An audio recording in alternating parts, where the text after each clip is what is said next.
year since our book was published, there has probably been more research in brain and mind phenomena than ever in the history of the world. Yet going over this material, at least in summary, it is noticeable that very few really new conclusions have been reached. We know much more about the functional manifestation of mental energy than ever before. But as to the essential nature of that energy, as to the essential meaning of the classical terms used in religion and philosophy to explain or to describe the basic facts of existence, in these areas, very little has actually been accomplished. I note one rather interesting trend that perhaps is worth mentioning. The tendency today to avoid the term consciousness in the preparation of a learned thesis. The tendency is to be afraid of the implication of that word. Also, that under this one term, we have grouped so large an area of specialized meanings that the term is no longer comprehensive or comprehensible in an effort to make a factual statement. This brings us, therefore, to one of the important areas of our discussion this evening. We are dealing with two chapters of our book relating to the brain and also relating to the symbolism that has survived for us concerning the power of the release of the consciousness at death.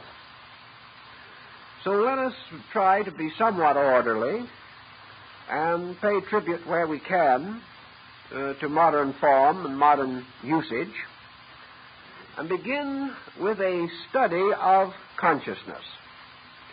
Now, it is obvious that this is a highly controversial field, and we have no intentions of being dogmatic. Yet in all controversy, the various aspects of a problem must be presented.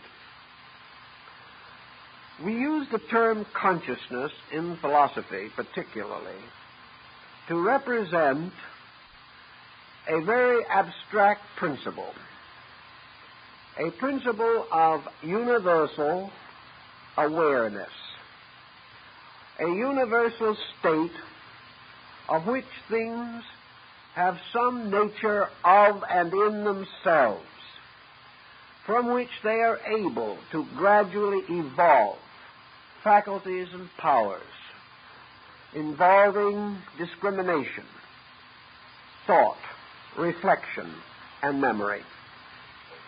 That these must exist as seed principles cannot be denied because we are able to observe the consequences of the growth of these seeds in the development of organized forms of life.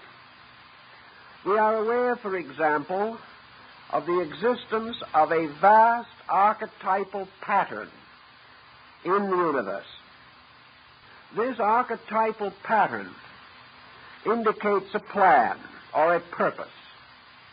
And to plan and to purpose, these are aspects of the works of consciousness. Plans do not arise in the absence of cognitional principles. That which has no existence of itself cannot plan the existence of any other thing.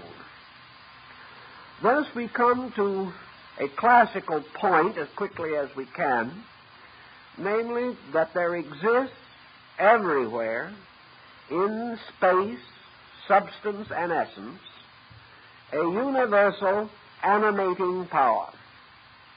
That this animating power possesses among its attributes awareness and self-awareness. Awareness may be like the warm glow of a sunrise.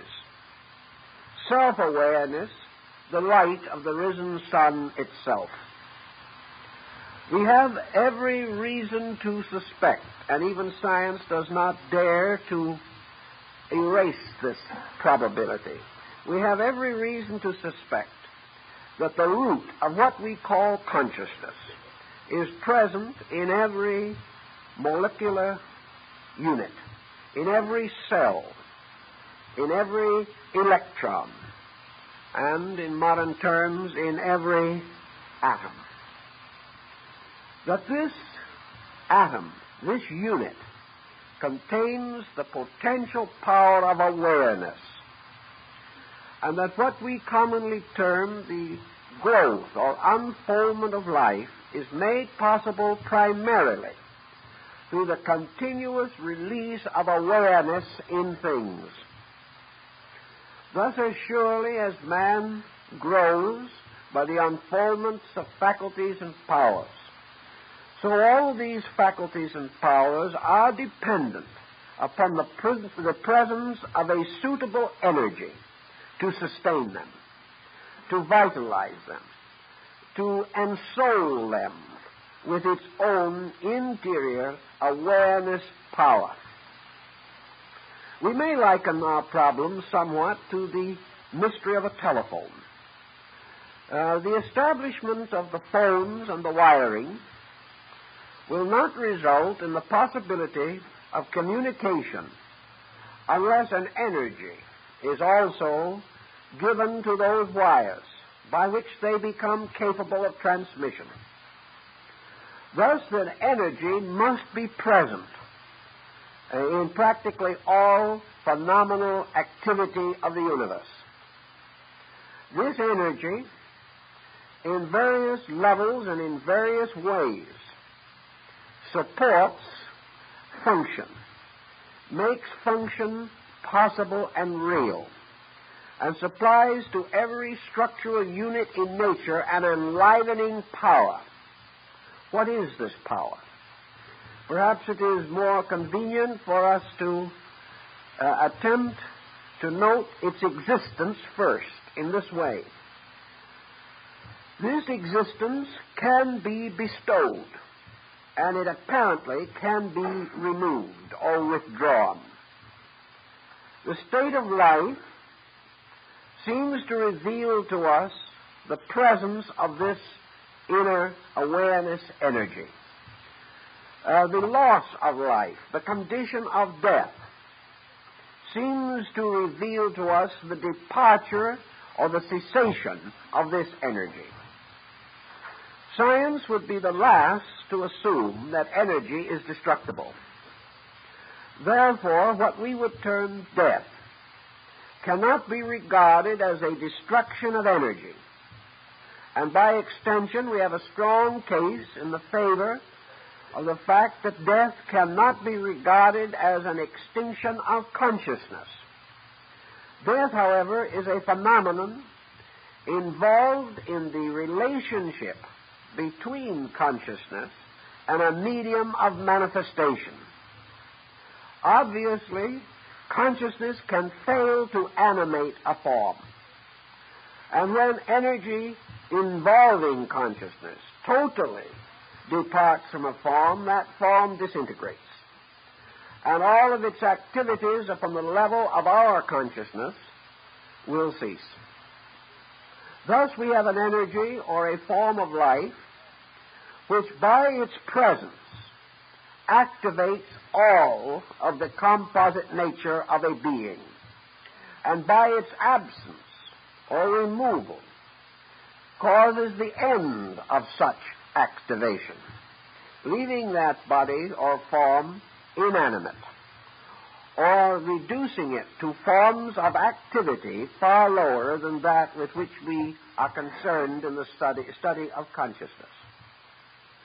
We must, however, be immediately aware that our term consciousness involving the principle of energy must be universal, everywhere present, and therefore can be understood as being present in forms of life lower than those of the human being as we know him. This brings us then to the next important problem. In man, we have what we call the brain. The question as to the relationship between the brain and consciousness has been a moot one for thousands of years.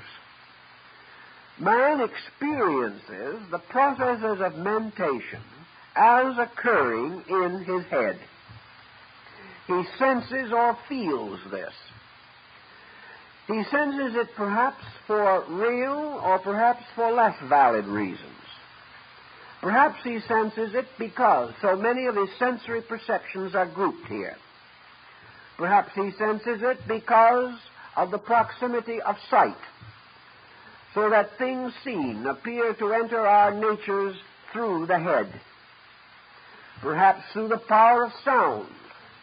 It would appear that if nature wishes to establish the sensory instruments in as close proximity as possible to the centers with which they are associated, that the head must be in some distinct and definite manner closely associated with sensory processes and the various functional and sensory activities with which man is concerned.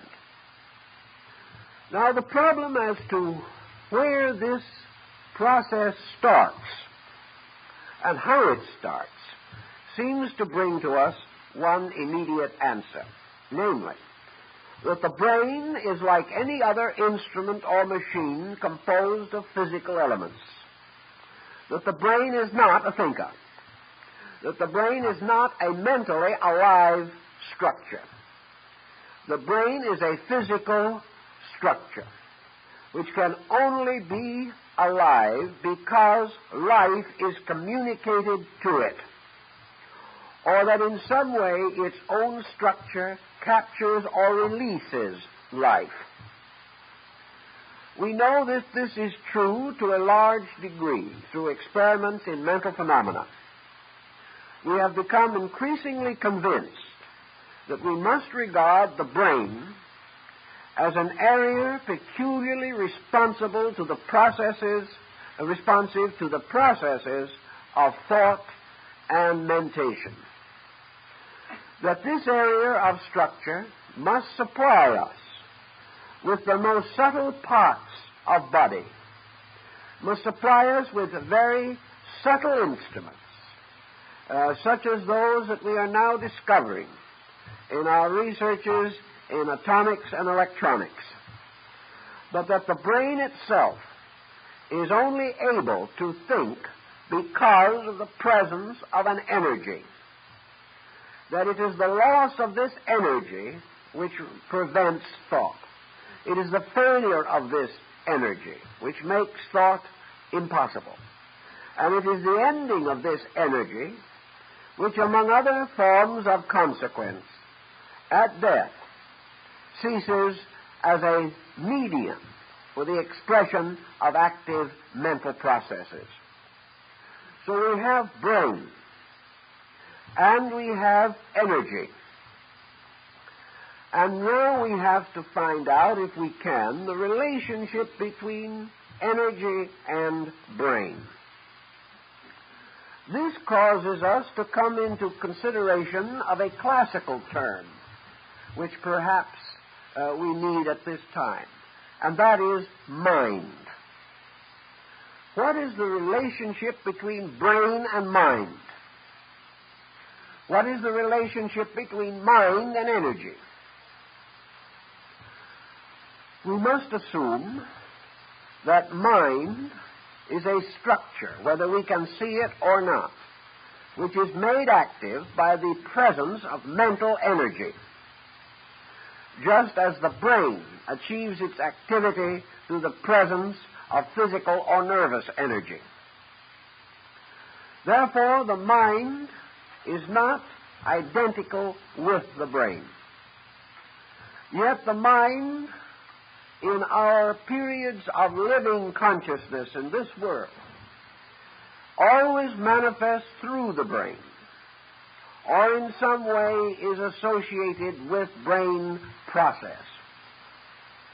So we may say that the mind is a kind of overbrain, or a brain invisible, functioning through a visible structure. The Greeks would say that the mind is a form and the brain is a body.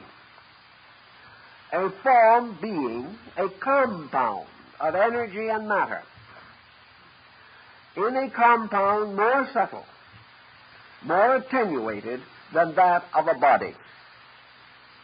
So we may be dealing with a principle, and that principle is the principle of mind. Now, how shall we understand this? Oriental philosophy, I think, gives us one of the clues to it. Mind is a form of the word, or an extension into our language of the word manas, which in turn is a synonym in Sanskrit for the name or term for man. Man, manas. Therefore, the mind is a human instrument, peculiar and natural to that degree of evolutionary process which we call human. Mind is therefore a kind of body, invisible, but essentially rooted to the humanity of man. And this mind becomes, so to say, the overself, the archetypal being. And according to most systems of philosophy that believe in the survival of an intelligent entity after death, it is this mental entity which survives. And it is the belief in many philosophical systems that the mental entity is the superior entity, and at least relatively speaking, the true entity. And that therefore this entity, by union with body, causes mental activity to be released through brain. This mental activity, as the term implies, includes the activity principle itself. Therefore, a mind is also a vitalized area. It is a subtle structure sustained by energy, even as the brain is a grosser structure, also sustained by energy. Now, it is reasonable and not difficult to recognize that there must be, and always have been, degrees of relationships between various life forms in nature. We cannot assume the existence of space and then of man. Man must be bound to space by certain bonds and ties. Space, moving in upon man, must achieve union with man by means of a series of emanational forms or structures. Thus, between two very different forms of life, there must be intermediate forms, forms which partake of one or the other to some degree, but make of their own natures bridges across which energies can move. Pure energy, therefore, striking the brain of man, might keep this brain alive, but would not bestow upon this brain any mental processes.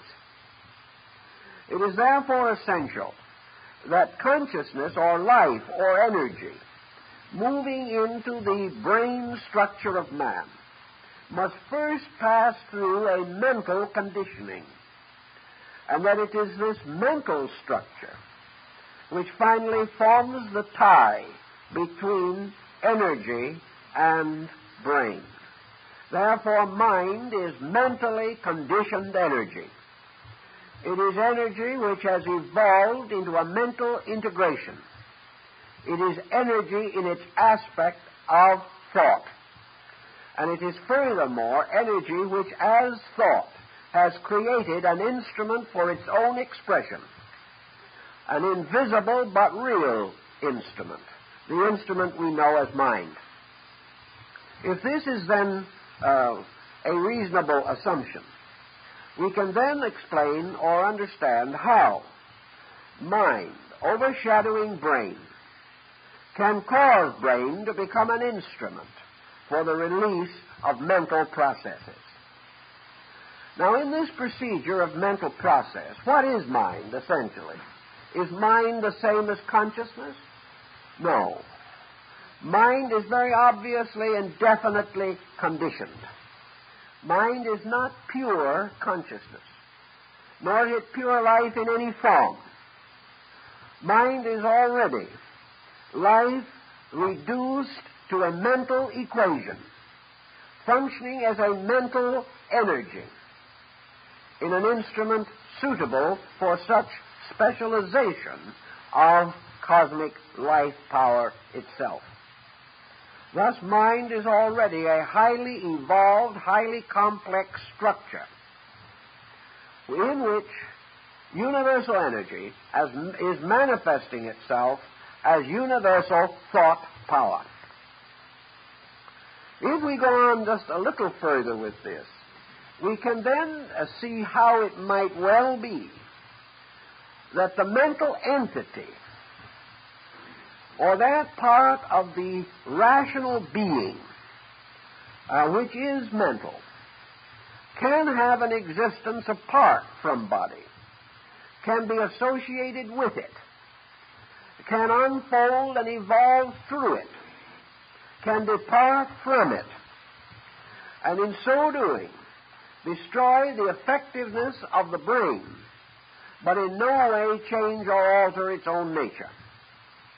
Thus we come to a point which is gaining greater favor every day in scientific circles, namely that it is possible for a thought substance to exist apart from a material substance. That mind can have a nature and existence of itself, and that its relationship to man is, therefore, a relationship of compound, and that all such compounds can be and must necessarily be dissolved at some time or another. This, then, gives us a scientific approach to the problem of a mental survival which is not dependent upon the continuance of a physical brain. But is this surviving mental nature going to be identical with the brain mental nature with which we are familiar? In other words, can a person drop the brain and still be the same kind of thinker that he was when he had a brain? Of course, this always assumes that he did some thinking while he had the brain, which may be open to some dispute. Some hope that they will do better without the brain than they have done with it. Some view the brain as a prison for already potential cosmic consciousness, and they can hardly wait to leave it behind. Others, less optimistic, wonder if they are going to have any consciousness beyond the grave, and because of the brain-bound nature of their thinking while they are here, have they thought anything here that will be any use to them anywhere else? This is another important consideration. In this somewhat critical dilemma, I think we may then ask, what is the essential function of mind? Is mind actually the thinker? Is mind a self-thinking instrument? Or is mind, in turn, only a conditioning instrument? Let us assume something which science thinks is rather good these days. Namely, that the brain finds itself extended throughout the entire physical body as the nervous system. That the nervous system is merely an extension of the brain. That theoretically, therefore, wherever there is a nerve filament, some form of brain function can be present. And that because all these filaments, like the telephone wire, have become vitalized by an energy, all of these filaments can communicate, and that any message sent over them will finally be deposited in the brain. As a result of this, the brain has two distinct functions in coordination with the nervous system. One is to receive the continuous battery of impulses. Impulses which, coming along the nervous system, reach various areas of brain structure where they are specialized, or where they are brought back into some relationship with the original impulse. Obviously, when we touch an object, that object does not go into the nerve and reach the brain. We are not aware of a table because the nerve takes the table in there. We are aware of it because a series of impulses, much like the grooves of a recording, create a vibratory process which can be reassembled in the brain to reconstruct the table or any other object under consideration. Thus, there is constantly flowing into the brain the almost continuous battery of impulses, of things picked up or recorded by all parts of the nervous system. And for that matter, these impulses can be picked up by a process of induction, so that the object does not entirely have to even touch a nerve for the impression of that object to be recorded in the brain. This situation then is paralleled by the fact that through the nervous system, the brain is continually exercising executive control over function. By means of the brain, the hand obeys the thought. By means of the various centers in the brain, the body becomes a kind of instrument under the continuous control of a central coordinator. This causes us to then try to decide the nature of consciousness in a little different way. Not having any good definition at hand, we suddenly discover we need two, that one will not even do it, because we have two distinct processes under consideration. We have consciousness as vitalizer, which is probably its essential, basic nature. Then we have consciousness as interpreter, or consciousness making things knowable or understandable. And these are entirely different processes. Therefore, we must assume that we are dealing with a kind of consciousness that is universal, and which we experience only as the total fact of existence. Then we are dealing with a conditioned consciousness, which we experience in the terms of knowing and self-knowing. The generalized type of consciousness makes us alive. The more specialized type permits us to go to school and learn. And these two are not the same. One is a very much specialized and limited aspect of the other.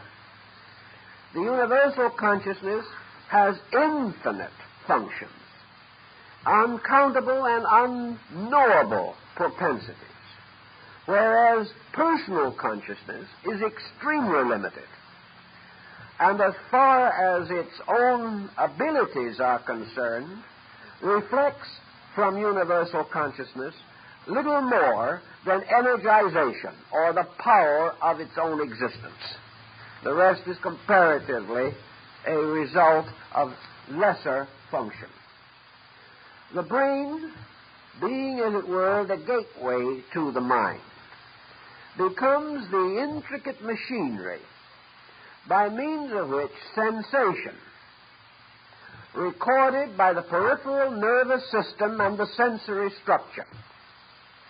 Sensation is carried into the brain field, and here a series of processes begin which end in the individual experiencing certain reactions, certain inevitable processes. Thus, objective consciousness is the consciousness of the power to experience, the consciousness of the power to be aware of certain particular special happenings. All of these happenings within the field of awareness provided by the nervous system of the physical body. In speaking of consciousness, therefore, Buddha, rather pessimistically, describes what we call consciousness as nothing more nor less than the alchemical product of sensation. That the individual's mental life as we know it, his attitudes on all things, his feelings, his impressions, his convictions, his emotions, his thoughts, his reflexes, are all of them simply the byproducts of sensation entering the brain and finally coming into a state of coordination because of the existence of an invisible coordinator called mind.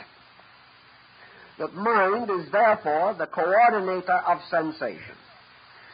The brain is the instrument for the recording of sensation. But the brain of itself cannot coordinate anything any more than one of these elaborate human, or rather mechanical brains that we have devised lately can in any way rationalize or be reasonable. Their function is left entirely to such processes as can be mechanically achieved.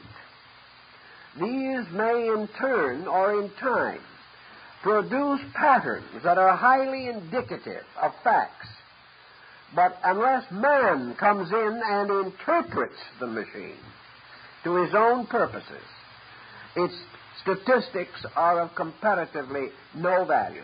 Certainly, they are of no value to the machine itself. Therefore, in this process, man plays the coordinator, and the machine plays the brain. This is perhaps as close to it as we can come in a common everyday analogy. Considering this process, then, we may say that what we call consciousness is a result of sensation entering in, being coordinated, and in the process of coordination, being transformed from a series of impulses to a kind of compound idea or attitude. This attitude, in turn, moving back out through the nervous system, becomes the guide of conduct. Thus, the individual, from his sensations, creates his attitudes, and by his attitudes, he directs his life. The attitudes with which he directs life, in their turn, bring him into contact with new and different patterns of sensation. These, in turn, are carried back into the brain, arranged by the coordinator, and released as modifications of conduct. All this process summing itself up in a simple statement of an individual: that is the way I thought it was yesterday. Today I have changed my mind. The only reason why we change the mind is because through the sensation and through the coordinating power of the brain, some new circumstance has been brought to our awareness, a circumstance which requires a modification of our previous state of awareness. Buddha carries this a little further and uses the wheel of the doctrine, the Dhamma chakra, to represent this process. And all we have to do to see exactly what he meant is to assume that this wheel is one of the wheels in a squirrel cage. That actually we continue to run and run and run, and the wheel turns and we stay where we are. This process, this cycle between the acceptance of sensation and the release of attitude, which in turn causing new sensational evidence, causes again modification of attitude. This process is the area in which the average individual's so-called alleged consciousness is locked.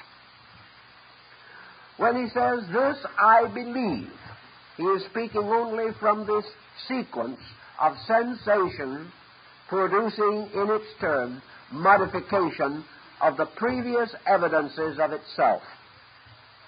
When the individual says, "This I am," his so-called I amness is merely the calculated conclusion of his mental coordinator concerning himself. It has nothing to do with that which is not to be sensed, examined, explored, or interpreted by this coordinator. Man looks into a mirror, sees his own likeness, and says, "Obviously, here I am." This is considered to be direct thinking. But the only reason he is able to say, "Here I am," is that a series of sensory testimonies have been carried to the brain.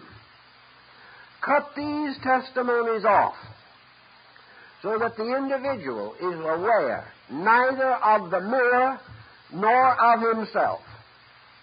And he cannot arrive at this conclusion any more than a person born totally blind can ever arrive at true color consciousness. It is only because of the faculties we possess and their use, according to the laws governing these faculties themselves, that we are able to come to certain definite conclusions about our own existence, the existence of other things, the past from which we came, the present in which we now live, and the future which we hope for. These things all exist because of the continuous cyclic interplay of sensation and rationalization through mental alchemy. If this be more or less reasonable, and there is much evidence to sustain it, particularly in the field of abnormal psychology, man remains today what he has always been, a being who does not know himself, who has no way of actually becoming aware of his own true nature. Because it is obvious that this true nature cannot be fully comprehended on the basis of the sensory cycle. Man cannot experience the invisible part of himself. He does not know how. It will not be discernible to any sensory perception. And for lack of this ability to capture it within the net of the five senses, the individual cannot know about it. Therefore, what we term speculation on these subjects is merely the pressing of the familiar along back toward the unfamiliar. It is the imposing of the world of senses upon the unseen universe that cannot be comprehended. Therefore, we merely project our physical thinking into space and call it metaphysics. This is what it essentially amounts to. It is our own pattern that simply seeks for solution by the rarefication of its own accepted processes. We see this in the study of all primitive culture, where God emerges as king, merely the extension of the tribal chieftain. Always deity is the hero or the chieftain or the patriarch we have known plus. And this plus is achieved in art by putting a halo around his head. It's the best we can do with it. But when we put the halo around his head, we tell everyone the explanation of the halo, and it becomes a word. And this word says, I am not human. I am superior to that which is human. Thus we put wings on angels, not because we've ever seen any with real feathers, but because we wish it to be known that we are not dealing with literal human beings.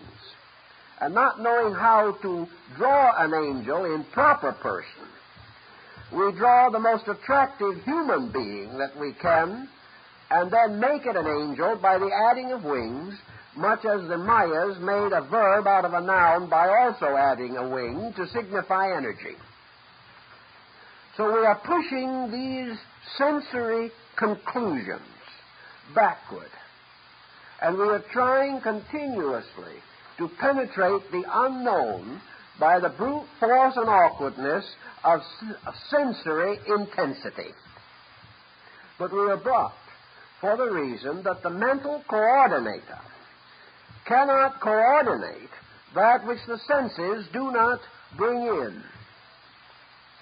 The mental coordinator has no existence apart from the process of coordination itself. So we experience it because we use it.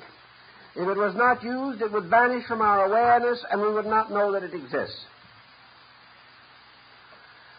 Thus we have now the brain, and we recognize the tremendous mystery of this structure. We realize that in many respects it is one of our most valuable possessions.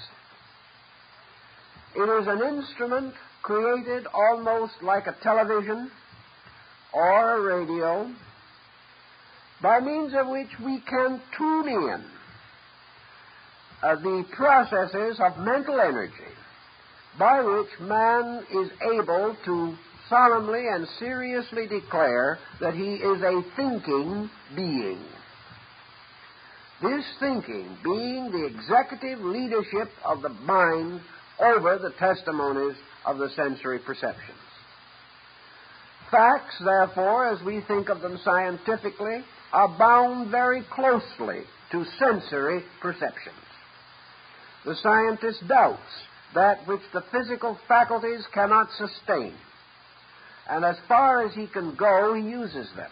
Where he cannot use these, he uses the scientific processes of mathematics to substitute symbols for facts and to call upon the highest available resources of the mental coordinator. If this thinking has some value in principle, and it seems to come the nearest to any solution that we know, we can then say, what is the pure nature of mind itself, as separated from brain? If the individual is to step out of the brain, what happens to it? The first thing that must inevitably happen, of course, is that any form of sensation dependent upon the brain and the nervous system must be blocked or cut off. The individual is no longer, therefore, able to experience this mysterious cycle of the Dharma chakra. He is no longer able to defend his sensations with his mental coordinator or express his mental coordination through his sensory functions. Thus he becomes, so to say, separated from a sphere of activity in which the brain is the one and only link. Consequently, the phenomenal universe, as he knows it, must cease to exist. Aye, but there's one other factor. And that other factor is that among the mental coordinating factors that have been brought out by this process through evolution is a power of retention. Therefore, it is true likewise that the individual is continually building a mental image Without this mental image, the value of sensation and reflex would be comparatively nil. The individual would have the perfect capacity to make the same mistake 1,000,000 times and never even know that he did it. It is only by use of the retentive faculty that thoughts remind us of previous experiences, or previous experiences are retained to become, in a sense, censors over new testimony.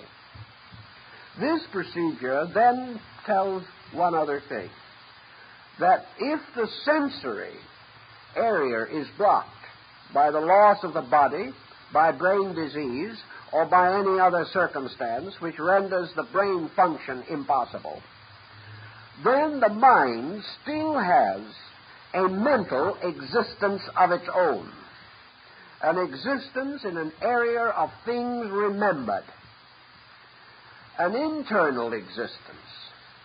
Now, as far as that is concerned, would such an internal existence be any different as far as the mental pattern is concerned than it would be if we still had the brain and the sensory function here? Actually, the world around us does not enter into us. The world around us simply becomes the basis of these experiences, which, carried along the lines of the sensory perceptions, become organized in the mind into images, ideas, and patterns.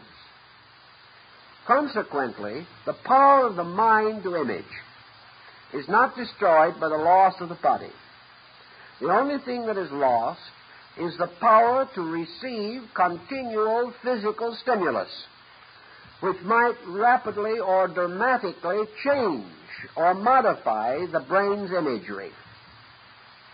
Buddhists make a great point of this in connection with the after-death state and in the use of their great religious ritual of the bardo, the equivalent of the Egyptian ritual of the dead. The concept here being that the mind can retain the imagery of its own processes and will retain the estate which it has achieved by the interpretation of sensory phenomena, and that this will continue and will survive and will ultimately be capable of informing a new body, so that the individual's mental life can be transferred from one form to another. And being so transferred, it retains that degree of judgment or coordination which it has previously attained. And when the new brain is available, it simply continues to receive further stimuli and to coordinate these in terms of its own attainment, until finally the brain theoretically can attain to the full possession of this mental process, so that in certain persons of apparently great wisdom, the brain seems to be superior to that of the average individual. Actually, however, the evolution of brain process is merely a shadow of the evolution of mental integration. It is the mind that ensouls the brain that is the growing structure. The brain only can achieve a continuing refinement of organic quality so that the mind may function more accurately through it and receive information more completely and rapidly from the sensory reflexes. This ends in what many Eastern philosophies have believed, in the peculiar blind end of the mind gradually gaining an estate of itself, so that there is a kind of immortality conferred by mentation, and that the mind theoretically as an entity can go on growing, experiencing through a sequence of brains which it inhabits, until finally the mental being attains a very high degree of refinement, a very high degree of skill in estimating phenomena. But all the way through, even in its most reflective moods, the mind still retains its essential problem, that of dependency upon sensation for the stimulation of its resources. Now, how then can we identify or separate mind from mental brain phenomena? How are we to discover the nature of mind as it is? This was one of the reasons for the development of the theory of contemplative or meditative discipline. It was the belief of ancient peoples that the mental entity could best be experienced in its own nature by the gradual reduction of the influence or pressure of brain sensation stimulation. Thus, in quietude, in the gradual attainment of discrimination, in the reduction of the intensity of sensory existence, it became evident that less and less phenomena would be communicated to the mental entity. Theoretically, if the mental entity during life reaches a certain degree of relaxation in which it is no longer forced to interpret phenomena, the individual, the mystic, has come to the conclusion that it is possible then that he might be able to experience the laws of mind, whereas now he can experience only the laws of brain.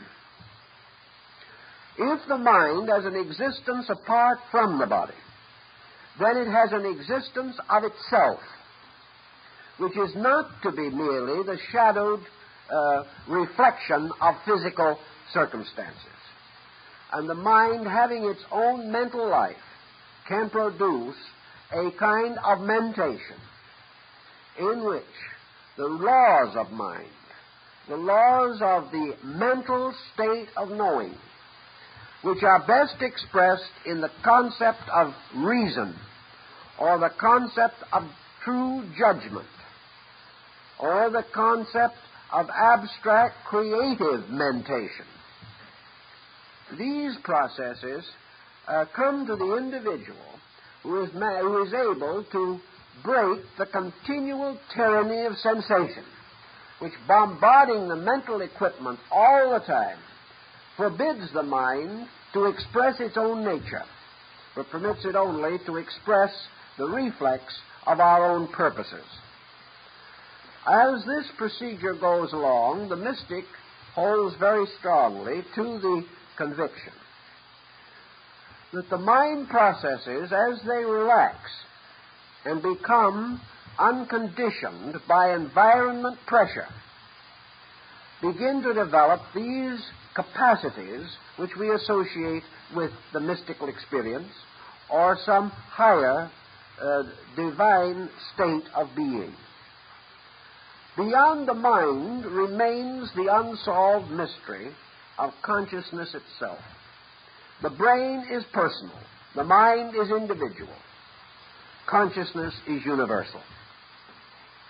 And the bridge between mind as universal and consciousness is as yet extremely dim to us, although it seems that at certain times a flash of pure consciousness does become available. More likely, however, it is still conditioned, but being better than we have previously had, seems as though it is pure divinity itself. Consciousness in Eastern philosophy is the exact opposite of consciousness as we know it objectively. Therefore, in terms of the experience sensation processes of brain and mind, true consciousness is conceived of only as a vacuum, only as that which is not mentation, that which is not brain or sensation reflex. If we want to study this matter further, we can gain a great deal of consolation, as I've noted in the book, from the study of various parallel systems of world religion and philosophy. The world has always recognized that in some way the brain had to do with the great processes of manifestation. The great triad in the body of man, corresponding to the three persons of the Godhead, was the heart, the brain, and the reproductive system.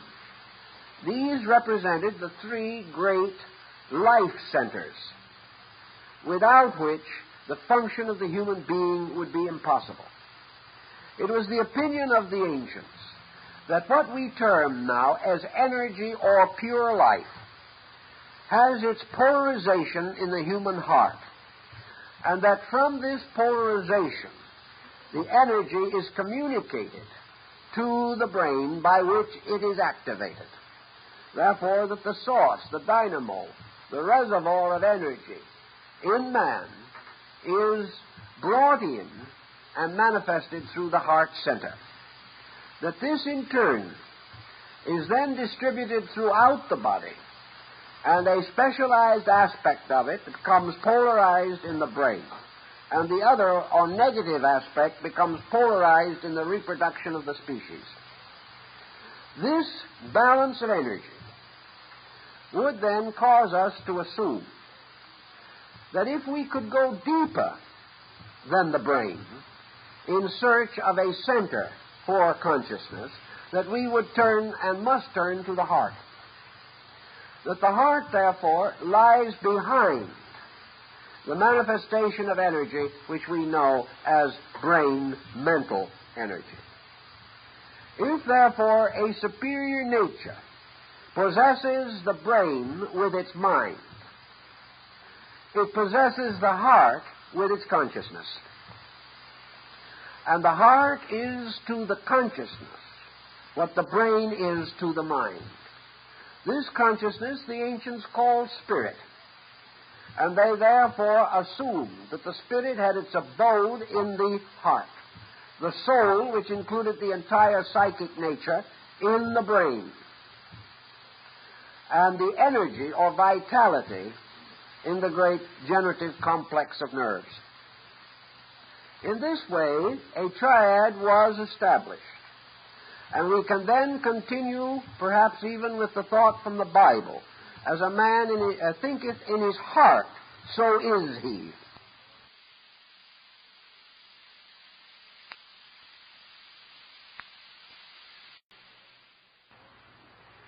That behind mind is this heart complex, through which the consciousness of a being manifests and becomes the total possessor of body, and as the complete autocrat, then permits the polarization of its own purpose in the brain as the mental focus. Now, it is reasonably obvious that during the processes of life, the brain is active. That this activity has what we have suggested as this kind of round-robin process, this process of the wheel turning. And then we come to the problem of how the mind is associated with the brain. Does the mind impose itself completely on the brain? Does the mind envelop the brain? Does the mind hide itself in certain cells of the brain? Is the mind lurking in the mysterious ventricular openings of the brain? This was the more common thought of the ancient. He held definitely that the most attenuated part of the brain must be the part which links it to the next superior and still more attenuated energy. Therefore, that in all probabilities there might be within the brain itself no cell, no physical unit, which could be appropriately used as a pole for the mental principle. If, therefore, there is any, the ancients made a rather subtle use of the old story of the tabernacle in the wilderness, in which they divided the wanderers' temple of the Jewish tribes in the wilderness into its three parts: the court, the holy place, and the Holy of Holies, declaring these three parts to represent, in a sense, the parts of man's body. That within the body itself, within the area of the body, there were two principal rooms. The holy place, which was the body as an instrument, and the Holy of Holies, which was the cranium, or the skull. And that this was, as the Greeks said, attached to the body by an isthmus called the neck. I think that's a rather nice way of saying it. An isthmus. We all know how it would sound if someone said, well, I have a pain in the isthmus. This, it might also be a good way of putting a certain well-known phrase in case you are having social difficulties. In any event, within the Holy of Holies was the Ark of the Covenant. The Ark of the Covenant consisted of these two cherubs kneeling upon the surface of a great chest-like box. The cherubs faced each other, and their wings met overhead. And the space beneath their wings was called the mercy seat.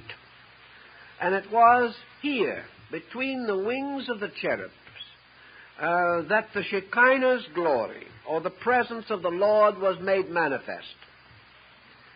The Shekinah's glory did not appear in the box, nor did it take over either of the cherubs, nor did it have an image of its own, for no image was permitted of it. It appeared in a space between these cherubs, whose meeting wings above resembled very closely the structure of the two hemispheres of the forebrain. Within this space, inside the brain, overshadowed by these two great brain lobes, is a series of ventricles, of which perhaps the most commonly referred to and best known is the third ventricle. It is in this ventricular space also that we find the location of the two great ductless glands of the brain, the pineal and the pituitary body. In the ancient beliefs, Albertus Magnus held this opinion, so did the great artist Leonardo da Vinci. It was the common belief of the great Arab physicians and scholars of older time that in some mysterious way this ventricular opening, this hollow place, this room, this secret abode of the Most High, this wonderful palace built upon the Palatine Hill, the palate being the upper part of the mouth, that here we have the place where the superior principle, in this case the mental principle, has its closest possible relationship with the body. Now, in order for this relationship to exist, it is inevitable and necessary, therefore, that this ventricular space be not empty, but rather be in a continual state of vibration, that a golden mist, or as was sometimes referred to in the old writings, a kind of dew of heaven, that this actually had to fill this ventricle, and that in this mysterious glow or light, the Shekinah's glory, which in all probabilities is the original of the halo around the head,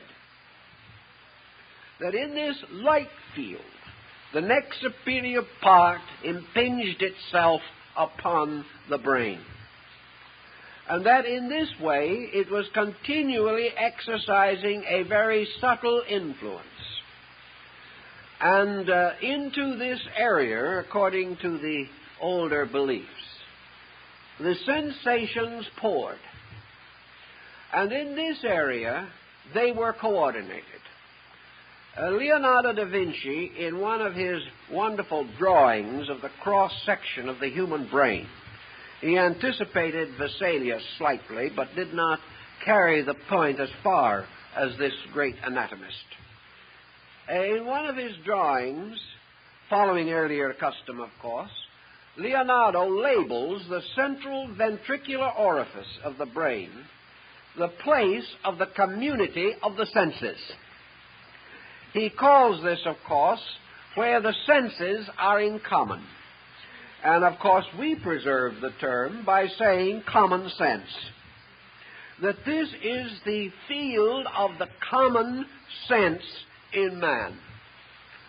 Well, now we all realize that the field is in a sad state of decrepitude at the present moment, but that perhaps something could be done to reclaim it. The common sense in this case does not mean judgment that agrees with the masses. Common sense means a place where these various processes meet in some common ground, a coordinating area. And Albertus Magnus and Thomas Aquinas were both of the opinion that it was in this central area, this central ventricular space, that all confusion and discord concerning sensory perception had to be arbitrated, and that out of this arbitration came reasonable opinion, or attitudes that were themselves common sense, or arising from the common testimony of all senses. Now, if we use that definition today, who would claim common sense? Who could say common sense if it meant that it was a common and honest union of the testimony of all senses, opinions, attitudes, beliefs, and desires? That therefore common sense was as near as we can attain to the truth of the matter, because all of the elements of the matter have been honestly estimated and fitted together into their most reasonable pattern. This automatic process is said to go on continuously. But with the possibility of the mental impingement being therefore in the field of this energy, we can say, what kind of energy are we now dealing with? The answer most likely is the field of the nervous energy of the body.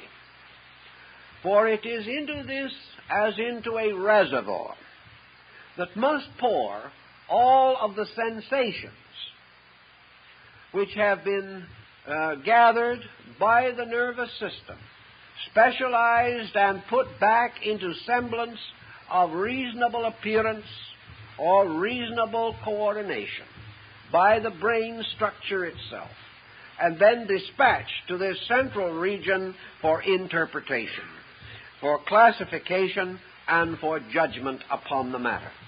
The brain does not judge. The brain turns it all over to the mysterious oracle that abides in the shadow of the Most High. And therefore, as the priest of the ancient tabernacle rites entered into the Holy of Holies, to there ask the will of God in all matters, so we may say that the brain, to achieve the interpretation of sensory testimony which it has assembled, must for this purpose call upon a power superior to itself. And this superior to itself power is present because of the impingement of the mental nature upon this sensitized area, which is a highly specialized electromagnetic field within the brain. If this is assumed out of ancient symbolism to be not an unreasonable conclusion, we may then suspect that there is a reason for the very subtle membrane which is curiously placed in this area, a membrane which could have a function of almost a God ear. Just as the eardrum is responsive to certain vibration, so this mysterious curtain in the third ventricle could very well be the mysterious drum, the mysterious subtle substance by means of which the vibration agitation could be set up. Therefore, that the actual communication is in terms of vibration made possible through the very rapid motion of this drum-like membrane in the field of energy. We are not able to dogmatize these things because science simply has not been able to explore this matter. But it would follow immediately that if this field is composed of this rarefied form of energy distilled from the nerve processes of the body, and therefore carrying in it, as in the air a radio program is carried, the various testimonies set up by sensory perception, it would then, of course, immediately follow that if for any reason this magnetic field of body energy is cut off, that immediately the available energy in this glandular field or in this ventricular field would also be cut off. Under such conditions, this field would suddenly become negative. It would simply no longer be a field of energy. It would become a vacuum. This would immediately cut off the possibility of the mind operating upon these energies, and the mind's relationship to the body and to brain function would be lost. Also, it is quite obvious that at death, all such energy fields would cease, as far as the body is concerned. Consequently, the moment these energies ceased, there could no longer be a rational connection between the mind and the brain field. The mind would not necessarily have to depart anywhere, any more than it would be necessary for the broadcasting station to move every time we wanted to turn off a program. The power to turn off and on the program rests with the person. But when the vibratory polarities, which make possible the tuning in of the program, are broken or lost, then the program simply ceases to exist as far as that particular instrument is concerned. As this is a living program, as this is a program of energy in function, it would inevitably follow also that under these circumstances, mental processes could not survive anything which damages the magnetic field in the brain or any process relating to it. What happens if this energy field becomes comparatively free from all impulse impact? Let us assume, for example, what happens in sleep. Here we have a very good example of our problem. In the process of sleep, sensation is no longer actively carried to the brain. The sensory perceptions are either totally ineffective or largely suspended. Consequently, all of the 5 sensory testimonies upon which we depend for awareness itself, not only awareness of meaning, but awareness of object, these have been suspended. And under normal conditions, the result is the complete suspension of the coordinating power. In sleep, therefore, the mysterious energies in the ventricular orifice are no longer conveying any sensation or any adequate sensation. As a result of that, the brain coordinator is not called into function. The mind is not involved because there is nothing for it to work upon. And the result is unconsciousness as we know it. Unconsciousness is therefore, for our physical living, directly associated with the suspension of function. If we suspend the 5 senses, we are asleep, which means we are unaware of anything. Thus, that which we call brain awareness comes from the outside, not from the inside. For we have no way of assuming or suspecting that mind sleeps. For it is said in the Scripture, the God of Israel neither slumbers nor sleeps. And that is the same power that was between the wings of the cherub. What happens, however, is that mind, separated from the pressure of brain stimulus, simply returns to its own native state. And that native state cannot be consciously experienced by the brain. This then leads us to the problem of the release of the psychic life from the body, part of which I think we've already clarified in the process of going along, but which we want to try to fit now into a more condensed picture. According to most of the ancient thinkers, and most of our Eastern thinkers also, what we call objective or human physical consciousness awareness is essentially distributed throughout the body and throughout all areas nourished by the nervous system. It therefore means that essentially man's physical body is physically conscious in all its parts. Part of this consciousness, however, is not understandable or acceptable by man, inasmuch as the gamut of human interpretation is limited. And as man ascends the ladder of evolutionary mental specialization, he must leave off one by one the lower rungs.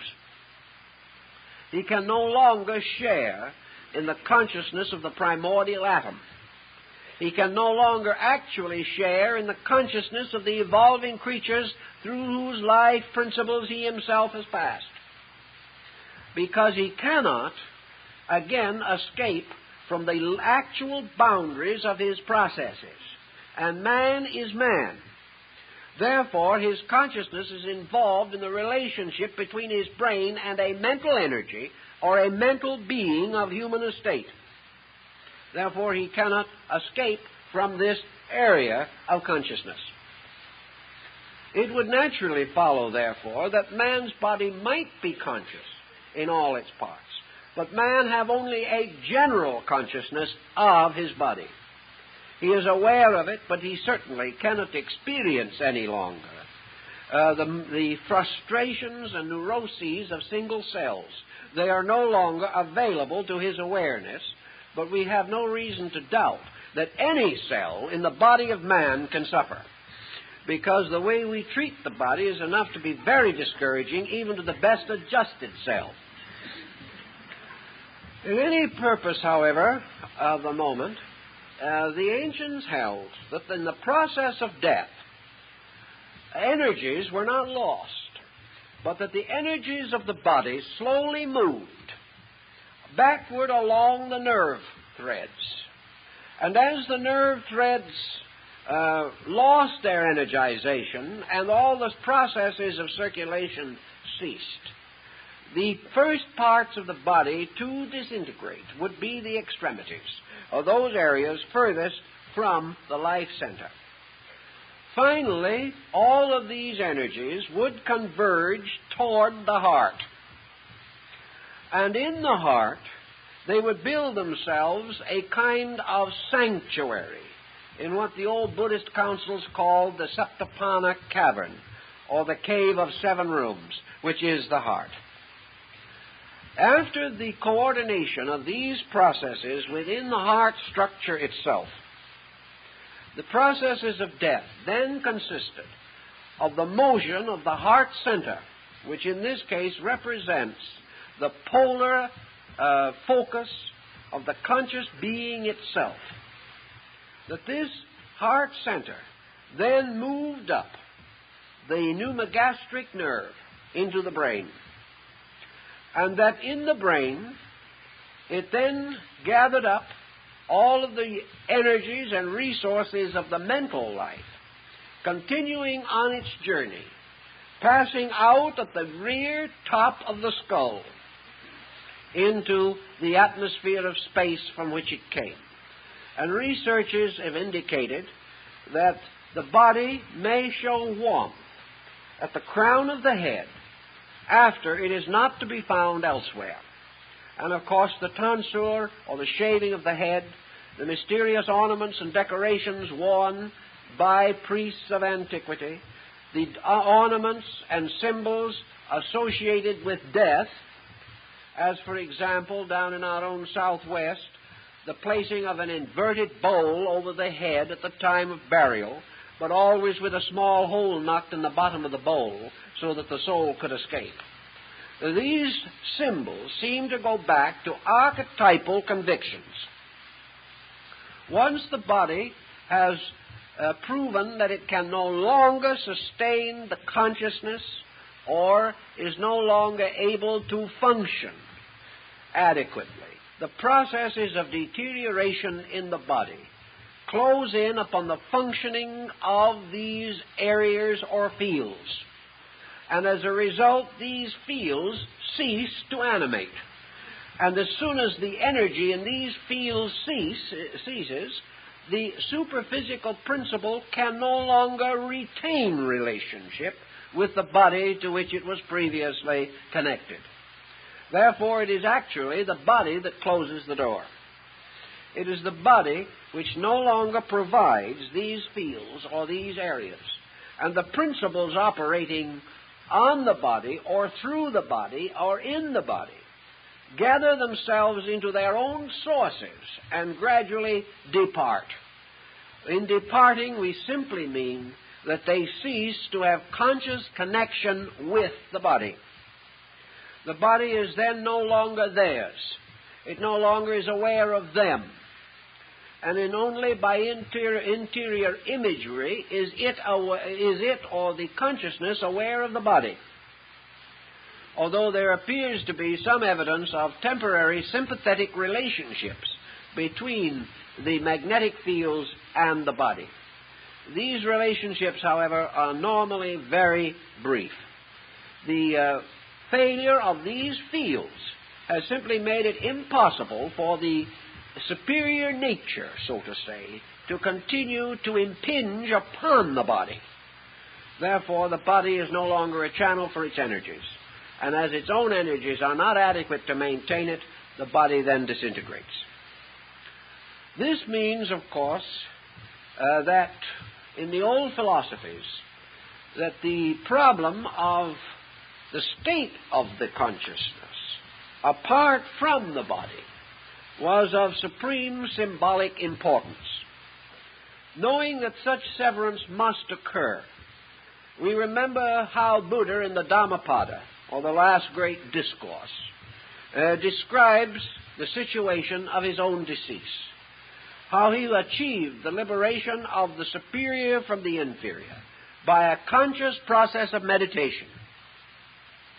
That he quietly, gently, and wisely led the mind and the superior parts of the nature out of the body, when the body had become so sickened that it was no longer able to support him. He therefore, to a measure, quietly, voluntarily, achieved the processes of death by intention, and in this way quietly departed from the body.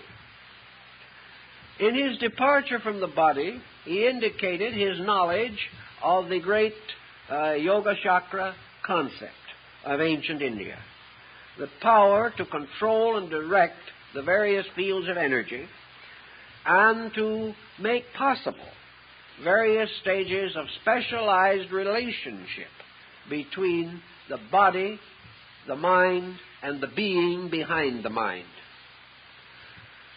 In the light of our discussion last week, I think we shall then be implying that the relationship of this twofold evolutionary process is involved also in this situation. Bodies, through the processes of growth, growth being the achieved refinement of bodies through the experiencing by reflex of the achievements of the mind inhabiting them. The mind leading the body can imply for that body an increasing participation in good.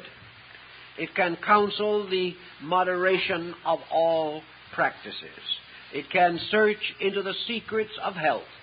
It can also gradually overcome the principal enemies of the body, which are not physical circumstances but psychic stress. Thus, the body, in the service of the enlightened mind, becomes itself permeated with higher and higher vibratory nerve energy rates. And these gradually result in the increasing refinement of the body. And as the body is composed of substances, the continual evolution of substance is attained by its continual incorporation into structures dominated by superior intelligence.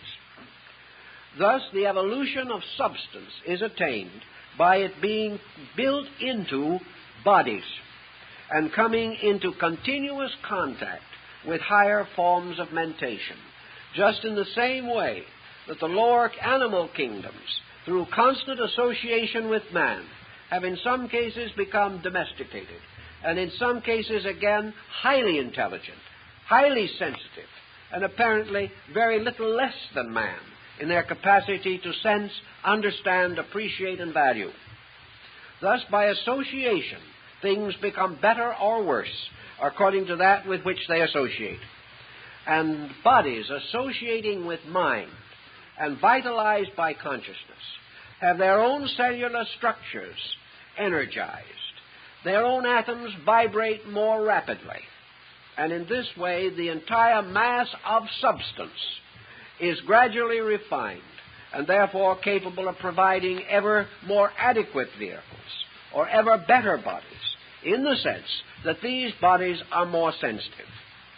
Now, the more sensitive the body, the greater the demands upon the regulation of that body.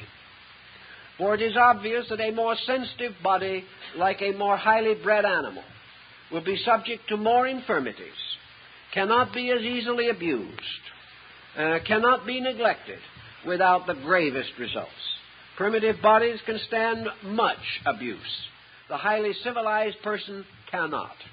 There are cases of warriors in North Africa who have walked 15 miles with a bullet in their hearts.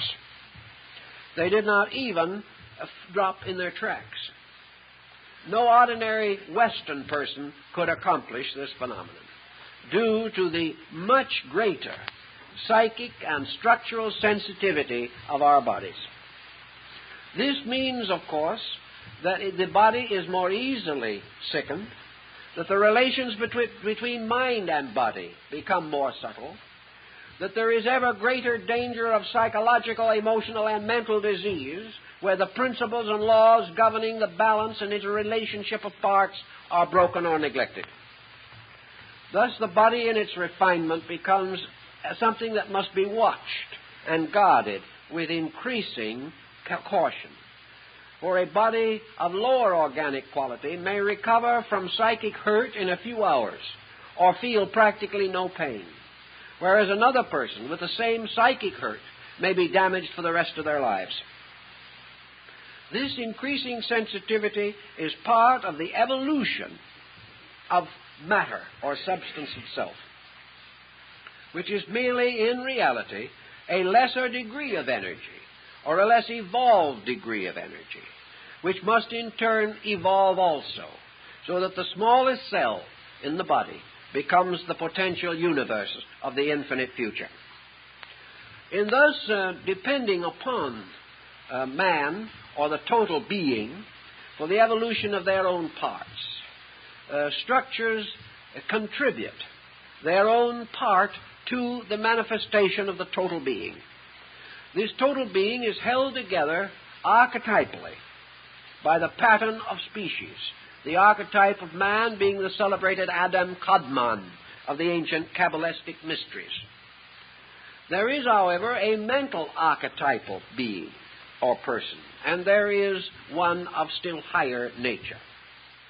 But this evolutionary process, from brain, which is the most particular, to mind, which is the most analytical, then goes on beyond this to the mysterious X, which we like to refer to as consciousness, but which we must never confuse with the personal consciousness arising in our brain-mind chemistry.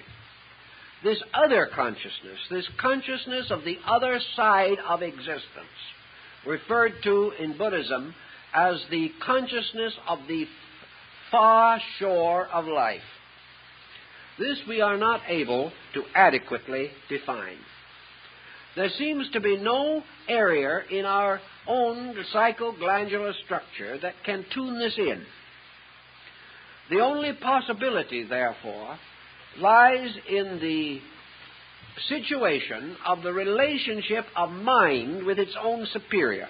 There is no consolation in the relationship between mind and its inferior, the body. If mind can be completely cleared of body as a psychic pressure, the ancients then believed that the mind's function would be suspended to the degree that the primary impulse of consciousness would become discernible. This would be equivalent to the Tao of Lao Tzu. Tao being the universal motion.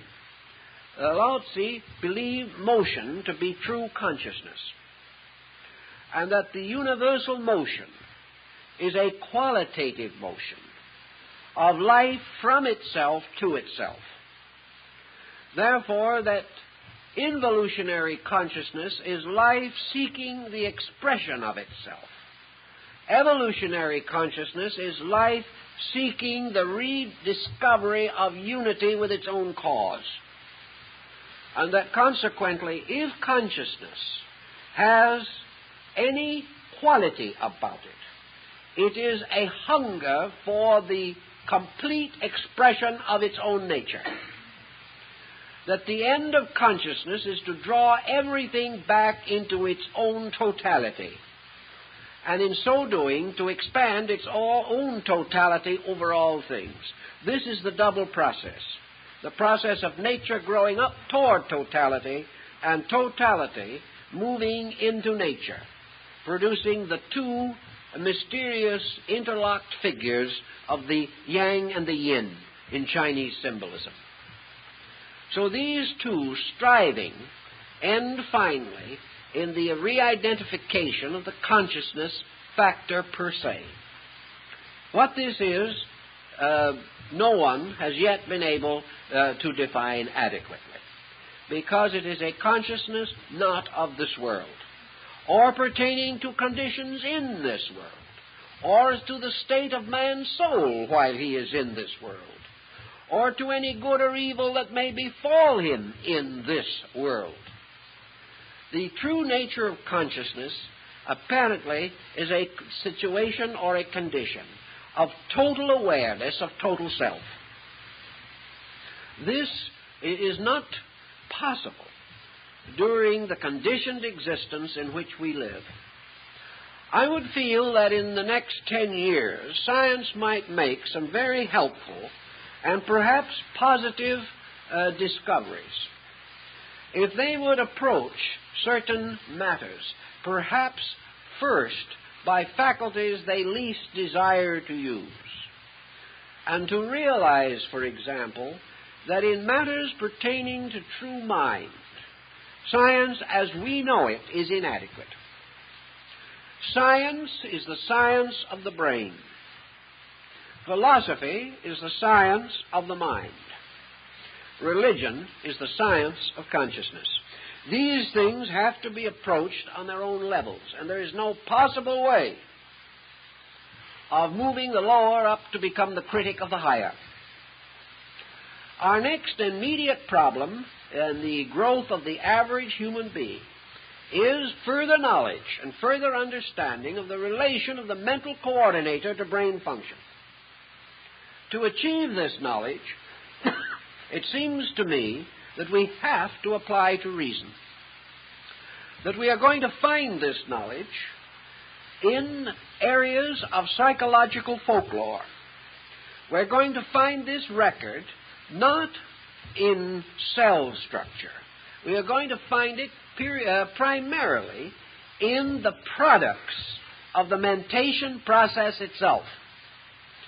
In other words, our study of thinking must involve a research into thought itself, particularly into the products of primordial thought, or the products of such types of thought as are of the purest and least adulterated kind, thoughts in which the brain factor is the least emphasized. Perhaps, therefore, we would find much more of this process of true study of mind if we studied the very young, in whose processes confusion has not yet generally entered.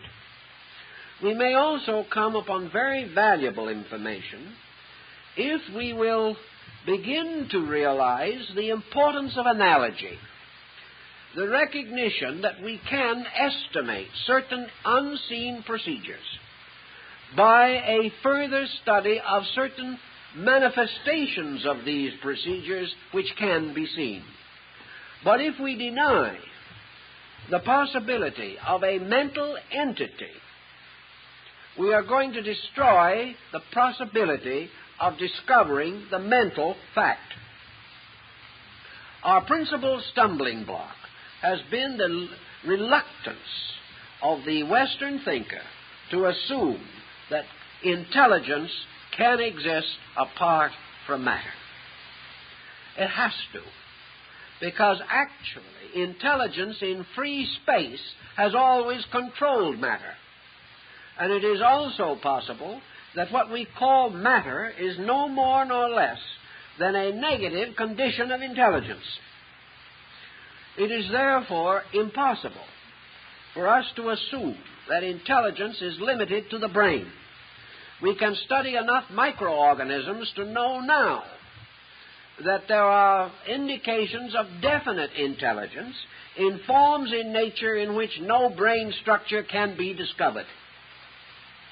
Therefore, while certain types of highly specialized intelligence require brain, there is no proof that mind and brain must be considered identical, or that mind must perish with brain, or that mind is generated with the physical development of brain. This is the big stumbling block today. And unless we get past that, we are never going to find the real solutions to how and why we think.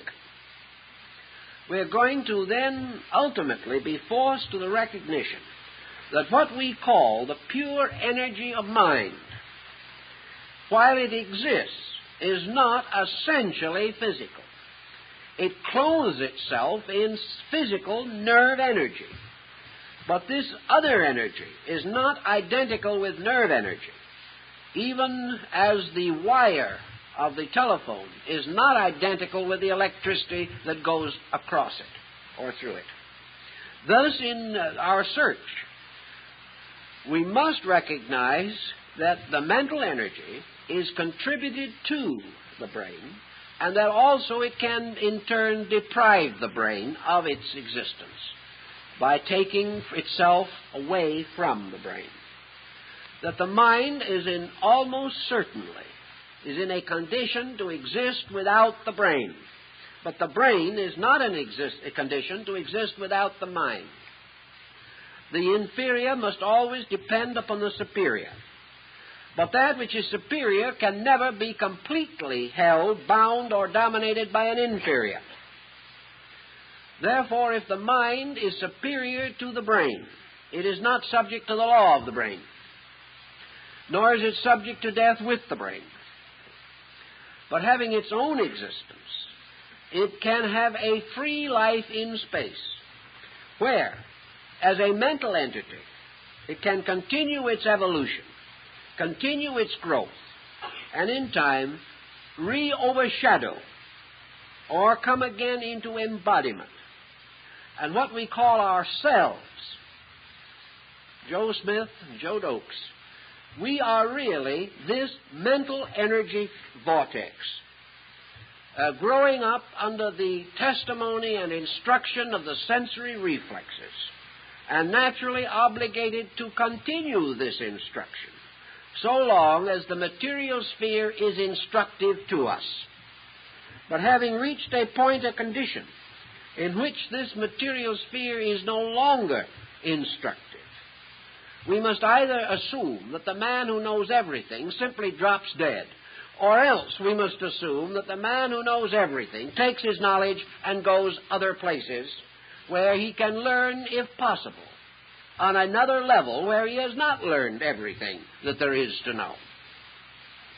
It is therefore quite reasonable to assume that that which is gathering information has a reason, and that the tremendous processes of nature are not so organized that man will store away in his brain the experiences of a lifetime and then lose all of this as a result of a stroke, or that he will put away carefully all this valuable information, regularly and properly filed, and then depart into nothingness, so that the brain with all the records fall into one grand and glorious decay.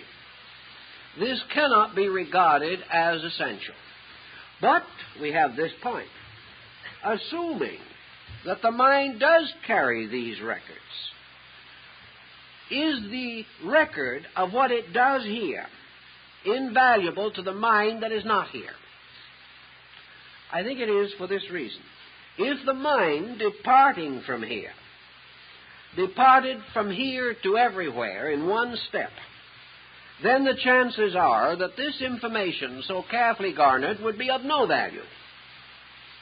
But if this mind, having a vast curriculum to achieve, a mind in which there must be periodic re-embodiments in order to attain its ultimate supremacy over the laws and phenomena of the objective universe, if such is the natural plan, and it seems to be, or else there would be no reason for creation whatsoever. If this is true, that there is a reason, then the possession of mentally remembered facts would become of the greatest validity in assisting the individual in the direction of future conduct when he has again attained a brain. Now, it is also perfectly possible that when he attains this brain and permeates it with his own mental energy, that this brain will then, to a large measure, be vitalized and will become the continuing function of his own mental purpose. There is only one catch in this, and that is that when he comes to find a new brain, he must find a brain suitable to the degree of evolution which he has attained. If this is not achieved, then, of course, naturally and obviously, he cannot make maximum use of his problem, of his achievement. It being known that brain must grow, and that gradually mind must take hold of brain in order to bring it finally into coordination with its own purposes, we then have every evidence that it is only after a number of years which we now say precede the period of maturity or adulthood or majority, that until this time has been reached, the mind, carrying its own purposes, has not yet completely become accustomed to a brain, achieved a rapport with it that is satisfactory, and is able then to continue the growth where it left off. Up to this time, the new inhabitant of the brain, not being adjusted, the control and direction of that brain must still be parental or social. And the individual is not regarded as self-responsible until the mind has become comfortably oriented in the brain, capable of using it, and capable of directing the flow of mental energy through the nervous system. These facts present perhaps the only solution that can explain purposefully a series of mysterious circumstances with which without purpose are amoral, completely meritless, and condemn the individual to a purposeless existence. Man rejects this because he cannot live with it. And in the course of years, the next step, I feel certain, is the final recognition of men of science and of learning that this mental thing which we call ourselves is capable of independent existence, has existed before and will exist again, and that what we call life is merely an incident in a great curriculum of educational awareness by means of which mind conquers matter, and by so doing restores matter to identity with itself. And matter, gradually refining, finally becomes identical with mind. And by this process, as the ancient mythologies tell us, the entire level of function is raised from a level of matter to a level of mind. When this is achieved, of course, the next step will be the gradual absorption of mind into the substance of consciousness. These processes continue. Where they begin, our consciousness, as we have it today, cannot tell us. Where it will end, we have no way of knowing. But unless we recognize a valid and rational plan, we will never have the social, ethical, moral incentives to improve our world, and we will never understand evolution as a means of advancing the total good of humanity. Time's up.